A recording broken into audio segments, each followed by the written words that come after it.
మొన్న ఒక దగ్గర గ్రాండ్ సెలబ్రేషన్ చేస్తున్నాడు ఒక కొడుకు, ప్రత్యేక కార్యక్రమం, భక్తి కార్యక్రమం. మంచి చదవరే, వాడి పరిస్థితి ఎట్లా ఉందంటే తల్లిదండ్రి కూడి పెట్టట్లా. పెద్ద చదువు, తల్లిదండ్రులు పట్టించుకోడు. వాడు భక్తి కార్యక్రమంలో, పూజా కార్యక్రమంలో చాలా పెద్ద మొత్తాలు పెట్టి కార్యక్రమాలు చేపిస్తా ఉన్నాడు.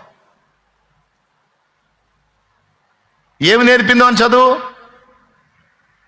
ఎవరిని చూడాలి ముందు? తల్లిదండ్రిని పట్టించుకోకుండా, నేను నీ చర్చికి వచ్చే వాళ్ళకు కూడా చెప్తున్నాను, నేను తల్లిదండ్రిని పట్టించుకోకుండా, వాళ్ళకి నీ ద్వారా జరగాల్సిన న్యాయం జరగకుండా నువ్వు దేవుని సన్నిధికి వచ్చి దేవుని పేరిట నువ్వు ఎన్ని చేసినా కూడా బుస్సేరా బాబు. నువ్వు స్త్రీ అయినా పురుషుడైనా నేను చెబుతున్నా, ముందు నీకు జన్మనిచ్చి, నీకు జీవితాన్నిచ్చి, నీకు 1 రోజులు శుభ్రం చేసి, నీకు ఊడిగం చేసినటువంటి తల్లిదండ్రులు, దేవుడు నీ కళ్ళ ముందు ఉంచిన ప్రథమమైన వ్యక్తులు. దేవుడిని కూడా నీకు, దేవుడు అనేవాడు ఒకడు ఉన్నాడు అనే పాఠం నీకు నేర్పిన వాళ్ళు కూడా వాళ్ళే. అందుకే మాతృదేవో భవ, పితృదేవో భవ, ఆచార్య దేవో భవ అన్నారు.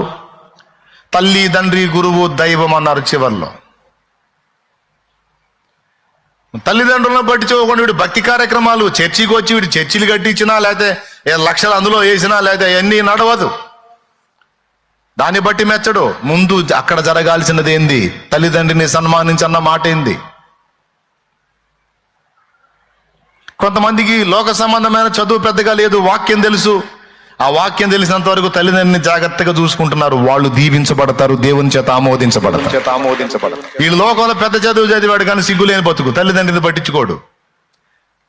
పూజ అంటాడు, పునస్కారం అంటాడు, చర్చ అంటాడు, గుడి అంటాడు, బడి అంటాడు, మైజ్ అంటాడు. ఎందుకు?